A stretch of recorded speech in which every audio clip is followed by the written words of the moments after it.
They hunted without rifles, without traps, and without metal, yet they could bring down bison heavier than cars, hit birds in midair, and catch fish beneath ice thicker than a man's arm.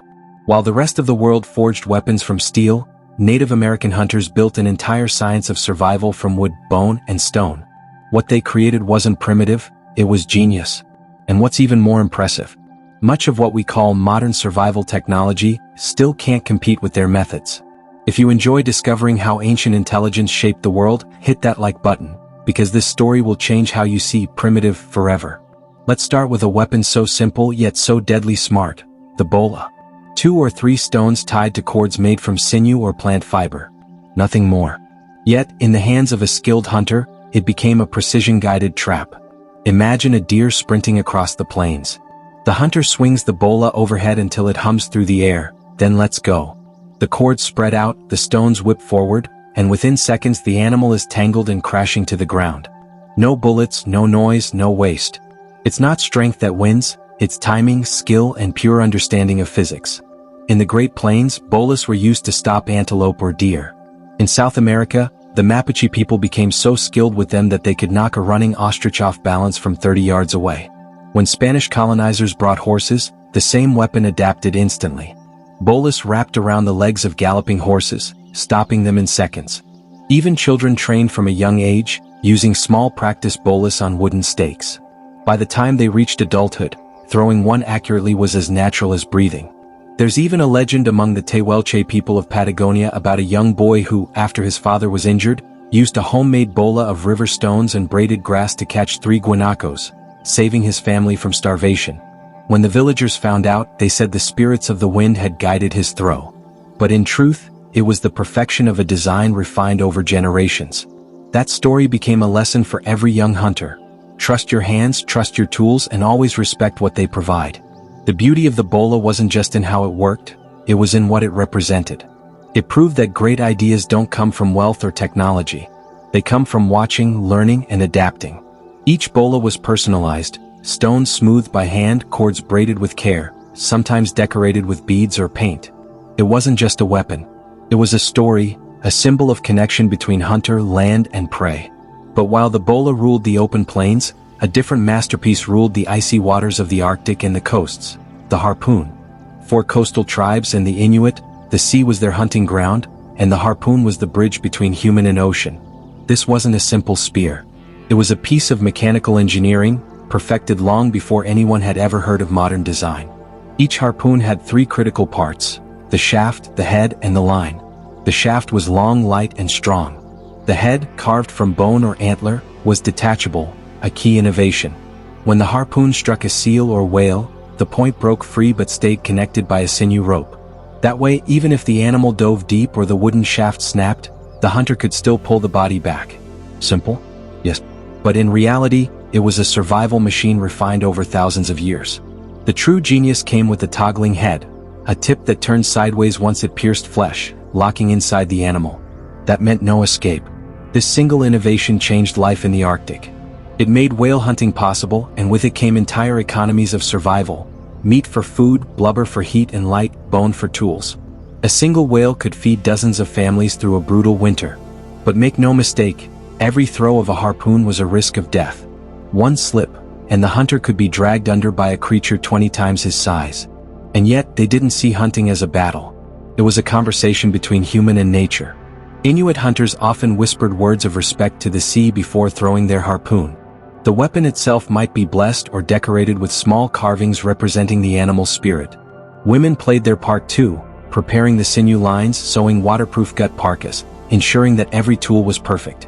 It was teamwork in its purest form, not man against nature, but family and land working together to survive. Even after the arrival of metal tools, traditional harpoons remained unchanged. Why fix perfection? Modern engineers studying Arctic design today still marvel at how these weapons solve problems that physics professors spend careers analyzing: aerodynamics, tension distribution, torque balance. The harpoon wasn't just clever. It was scientific elegance born from necessity. Now imagine you're not near the ocean, not on the plains, but in a forest so thick that even the wind struggles to move through it. Visibility, 5 meters. Sound, amplified by every leaf. Here, the hunter's best weapon was silence. That's where the blowgun came in, a weapon of pure stealth. Used by tribes in the southeast and across the Amazon basin, the blowgun turned human breath into lethal accuracy. Hunters carved long hollow tubes from palm or bamboo, sometimes over 6 feet long, polished inside until air could glide through without friction. Into these, they placed darts tipped with curare, a natural plant poison that paralyzed small animals instantly. One breath, one whisper of sound, and the monkey high above froze, falling softly through the canopy.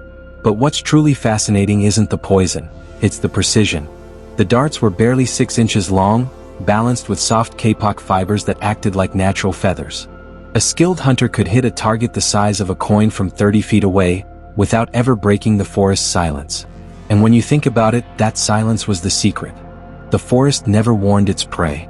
Even today, elders in some Amazonian communities can hit birds on the wing using blowguns made by hand, using nothing but memory and patience. Modern air rifles struggle to match that quiet, clean efficiency. That's what separates invention from wisdom. Anyone can build a tool, but only a few can make one that fits perfectly into the rhythm of the world. From the wide plains to the frozen seas, from forests to deserts, Native American hunters turned survival into an art. Every weapon told a story of adaptation, respect, and brilliance. These weren't people barely surviving. They were people mastering. If you find yourself amazed by their ingenuity, hit like and share this story with someone who still thinks ancient meant simple. Because in the next chapter, we'll dive into the weapons that defied the laws of physics, bows so powerful they could pierce armor and spears so precise they reshaped the very concept of the hunt. You'll never look at primitive the same way again. The image of a Native American with a bow and arrow has become so iconic that most people forget how revolutionary that weapon truly was. It wasn't just a piece of wood strung with sinew, it was one of the most advanced mechanical systems of its time. It turned muscle into stored energy and released it with precision that modern engineers still study today. If you're enjoying this deep dive into forgotten ingenuity, don't forget to subscribe. There's a lot more wisdom from the past waiting to be rediscovered. Every region had its own type of bow, perfectly tuned to its environment. On the Great Plains, hunters rode after stampeding herds of bison. They needed short, compact bows that could be fired from horseback, one-handed, with deadly speed. These bows were made from Osage orange or hickory, wood known for its strength and elasticity. The back of the bow was reinforced with stretched animal sinew, the same material that held muscles to bone. When the archer drew back the string, that sinew stretched like a spring, adding extra force to the shot. It was a living machine powered by nature. Farther east, among the woodlands, the bows were longer, designed for accuracy rather than speed. Hunters there didn't chase their prey. They waited, hidden in the shadows, breathing in rhythm with the forest. Their longbows could launch arrows silently through the trees, striking deer at distances that astonished early European settlers. In the Pacific Northwest, specialized fishing bows used arrows tipped with barbs and attached to cords. Missed your shot? You simply reeled the arrow back and tried again. Efficient, reusable, ingenious. Each arrow was a masterpiece in itself. Hunters selected the straightest saplings, often from willow or dogwood, then smoothed and balanced them by fire. The arrowheads were crafted through a process called flint knapping, chipping flakes of stone until a razor-sharp edge emerged. Some arrowheads were so finely made that modern microscopists can see uniform pressure marks, evidence of absolute control. Fletching, feathers at the back, made the arrow spin in flight, stabilizing it. It was ancient aerodynamics. There's a story from the Lakota about a young archer named Wicasa who could split a falling leaf at 20 paces. He wasn't famous because of strength, his draw weight was modest, but because of his focus. Before every hunt, he whispered a prayer, "May my arrow fly only for what my heart needs." To them, hunting wasn't about domination. It was about precision, the idea that waste was disrespectful. When a hunter missed, he didn't curse.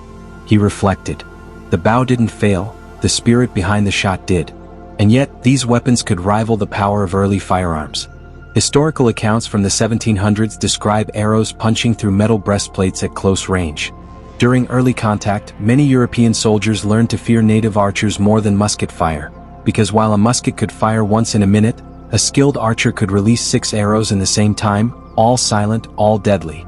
But if the bow represented elegance, then the spear represented power, the most ancient of human weapons refined to perfection in the Americas. Long before bows appeared, the spear was king. And one variant in particular changed the course of history. The atlatl, a spear thrower that acted like an ancient accelerator. Imagine a short stick with a notch at one end, used to throw a dart or light spear. It looked simple, but its design amplified the thrower's arm length and speed. The atlatl could send a projectile over 100 yards with force strong enough to pierce thick hide or bone.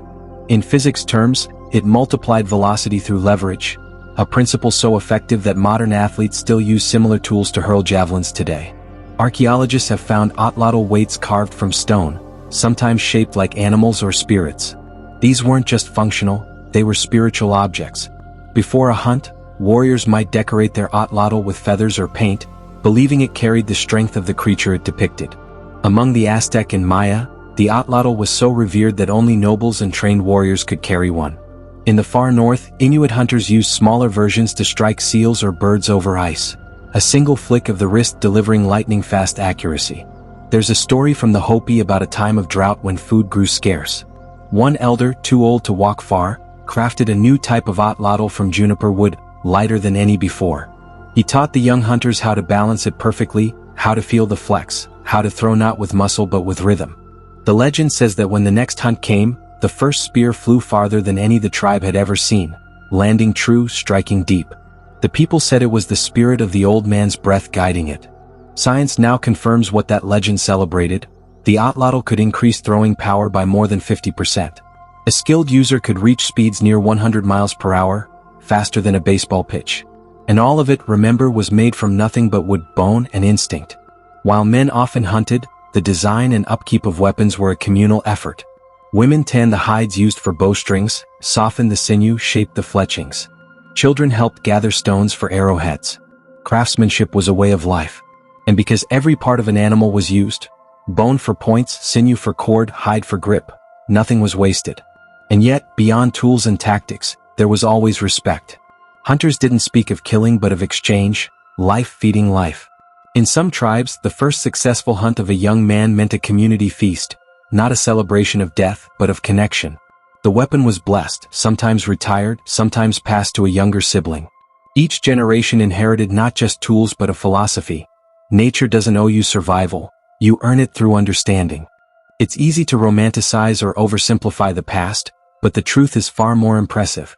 These weapons weren't the products of luck. They were the result of a long, unbroken chain of observation. Thousands of small discoveries, each one improving on the last. Every scratch on an arrowhead, every curve in a bow, every groove in a harpoon carried the fingerprints of someone who had tested, failed, learned, and adapted. So next time you see a display of primitive tools in a museum, look closer. Those weren't the tools of people struggling to survive. They were the inventions of people who mastered their world through patience and intelligence.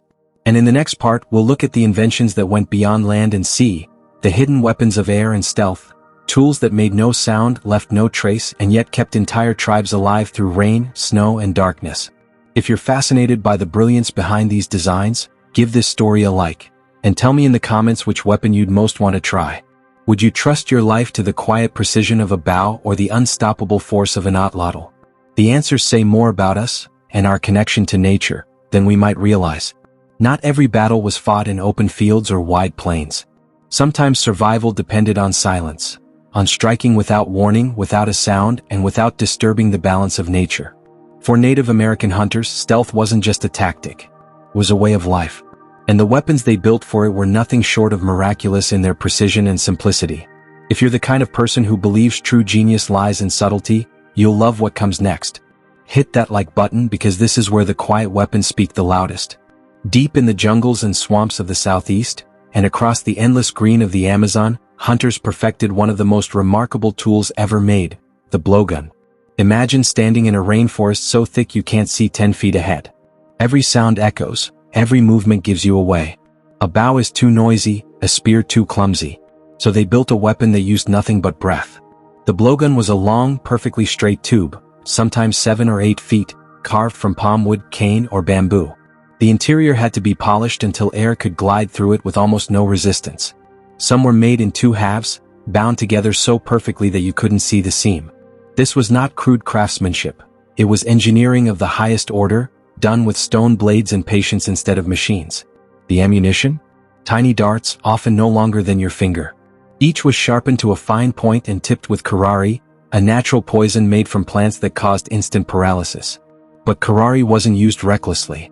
It was carefully prepared, measured, and tested. The dose had to be just right, strong enough to stop a monkey or bird but not to poison the meat. Hunters packed the backs of the darts with soft plant fiber, like cotton or kapok. This acted as a seal, ensuring that every breath of air behind the dart turned into forward motion. When the hunter exhaled sharply, the dart left the barrel almost silently, traveling faster than most people could see. One whisper of air, and the forest went quiet again.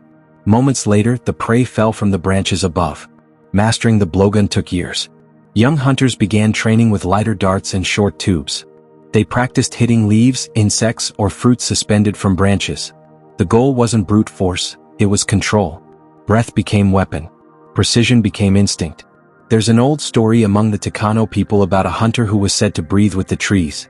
They claimed he could hit a hummingbird in flight without scaring the rest of the flock. When asked how he did it, he said, "The forest breathes through me." To the outside world, that sounds poetic. But for those who lived by these tools, it was literal truth, harmony between body, weapon, and world. Even today, the blowgun remains one of the most effective hunting tools for small game. Some modern survivalists try to replicate it with metal pipes and rubber seals, but few come close to the balance of the originals. Because these weapons weren't just built, they were grown, shaped by an understanding of materials that came only from generations living inside the forest itself. While the blowgun ruled the jungle, another silent weapon took flight across the plains and tundra, the bola for birds. You may remember the bola from earlier, stones tied to cords, thrown to entangle animals' legs. But in the far north, the Inuit and other tribes transformed it into something entirely new, the bird bola. During migration season, when flocks of geese and ducks darkened the skies, hunters stood waiting on ridges or in boats. In their hands, they held bolas made of light cords and small stones. With a smooth swing, they hurled the weapon upward into the sky. The cords spun and spread out like wings, and when they met a bird in flight, they wrapped around its body and wings, bringing it down alive. It was a clean, efficient method, and it required no noise, no blood, no broken feathers. Entire families participated. Elders taught younger generations the timing, when to release, how to read the wind, how to predict a bird's flight path. It wasn't just hunting, it was rhythm. You threw not when you saw the bird but when you felt the air shift. That's how they explained it, the air tells you when to throw. Each catch was valuable, meat for food, feathers for clothing and insulation. In a land where the difference between warmth and frostbite could be a handful of feathers, the bird bola wasn't just a hunting tool, it was survival engineering disguised as simplicity. But not all hunts required throwing or shooting. Some demanded patience, stillness, and the perfect strike, like fishing. And for that, there was the fishing spear. Across the frozen north, the coasts, and the rivers of the inland tribes, fishing spears became essential. These weren't just sharp sticks. They were works of balance and design. Many had 2 or 3 prongs, each carved with backward-facing barbs so the fish couldn't slip free. The Inuit even designed spears with detachable heads, connected to a line, a smaller cousin of the whaling harpoon. Fishing wasn't just about luck. It was a test of will. Hunters could stand motionless for hours beside a hole in the ice, eyes fixed on the dark water below. One flash of movement, a single silver glint, and the spear struck like lightning. The skill was in the patience. A good fisherman didn't wait for the fish to appear. He became part of the stillness until the fish came to him. There's an Inuit tale about a man who lost his spear through the ice but refused to return home. Instead, he broke a piece of his sled runner, carved a new spearhead, and kept hunting. By sunrise, he had enough fish to feed his entire camp. His people said he had listened to the water. Every one of these tools, the blowgun, the bird bola, the fishing spear, carried the same message: nature rewards understanding, not force. The goal was never domination. It was balance. And if you think these are just relics of the past, think again. Engineers today study the airflow inside blowguns to improve air rifles. Anglers still use barbed fishing spears for deep-sea work. Even NASA has examined the aerodynamics of bola flight as a model for tethered satellites. That's how ahead of their time these inventions were. The more we uncover, the more one truth stands out. Native American hunters didn't just survive in nature, they collaborated with it. Every invention was an answer to a question nature asked. And in the next chapter, we'll explore how that collaboration reached its peak, with tools that turned stone into precision blades sharper than steel, and weapons that could bring down a buffalo or carve a canoe with the same perfection. These were not just tools. They were the fingerprints of human brilliance etched in stone and bone. If you're fascinated by the idea that ancient minds could outthink modern machines, give this story a like and share it. Because the final chapter isn't just about survival, it's about what it means to be human, inventive, resilient, and deeply connected to the world that created us. Imagine holding a knife so sharp it can slice through hide cleaner than a modern scalpel, and realizing it was made thousands of years ago from nothing but rock, bone, and patience. To the untrained eye, these ancient tools look simple, almost crude. But to those who know, they are the masterpieces of survival. Proof that the Native American hunter was not merely enduring the wilderness but mastering it. If this story has already surprised you, stay with me, because this final chapter will show just how far their ingenuity reached. And if you haven't yet, hit subscribe. These lessons from the past are too fascinating to forget. Let's start with the most versatile and personal tool of all, the knife. For a hunter, it was life itself.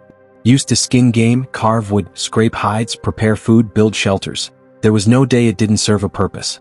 Losing your knife was more than an inconvenience, it was a crisis. That's why knives were treated with reverence. They were carried close, repaired carefully, and often buried with their owners. Before metal arrived, Native Americans shaped knives from obsidian, flint, or chert, volcanic and sedimentary stones that could be fractured into astonishingly sharp edges. Obsidian, in particular, can be flaked so thin it cuts at a molecular level, sharper than most surgical steel. Modern surgeons have actually tested obsidian blades for precision incisions, and the results are almost unbelievable. These primitive tools weren't primitive at all. They were advanced design guided by patience and deep material knowledge. The process of making such a blade, called flint knapping, was both an art and a science. The hunter struck flakes off a stone core with another rock or a deer antler, each tap calculated, each flake deliberate. Too soft and nothing happened, too hard and the stone shattered. A skilled knapper could feel the vibration travel through the rock, almost like hearing its language. Some archaeologists say that mastering this craft required more fine motor control than modern glasswork. Once shaped, the blade was fitted into a handle of bone, wood, or antler and bound with sinew or plant fiber. Hunters customized their knives depending on their region and needs: short, curved blades for skinning, long straight edges for butchering or cutting wood. And beyond practicality, knives carried meaning. They were decorated, carved, or painted with clan symbols and animals. A knife wasn't just a tool, it was a companion, a badge of identity. But the knife wasn't the only masterpiece in stone. The spear point, the ancestor of both knife and arrowhead, stands among the greatest achievements in early engineering. Some of the earliest, known as Clovis points, date back over 13,000 years and have been found across North America. These points are instantly recognizable by their fluted bases, a groove chipped along the center to help secure them to a wooden shaft. This tiny design detail made the weapon stronger, lighter, and easier to repair. Think about that. Long before metal, before recorded history, someone figured out how to make a weapon that could bring down a mammoth. That's not luck. That's evolution through trial, error, and brilliance. Archaeologists today can identify different eras and tribes by the styles of their spear points. Every curve, every notch tells a story about where people lived, what they hunted, and how they thought. One of the most remarkable aspects of these designs is how they adapted over time. When the giant Ice Age animals went extinct, hunters didn't cling to the past. They innovated. Points became smaller, lighter, and faster, optimized for deer, elk, and bison. Later they evolved again into arrowheads, transforming hunting forever. Each generation improved on what came before, turning survival into a tradition of engineering. And that tradition didn't stop with weapons. The same skills used to craft blades were applied to every corner of daily life. Bone scrapers cleaned hides for clothing and shelters. Awls, thin-pointed tools, were made for sewing and weaving.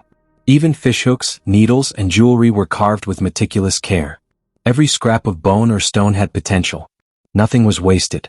There's a beautiful story from the Pacific Northwest about a craftsman who spent an entire winter carving a single knife handle from whale bone. When asked why he took so long, he replied, "Because a tool should last longer than its maker." That's how they viewed their creations, not as disposable but as extensions of life itself. This mindset of respect extended to every hunt.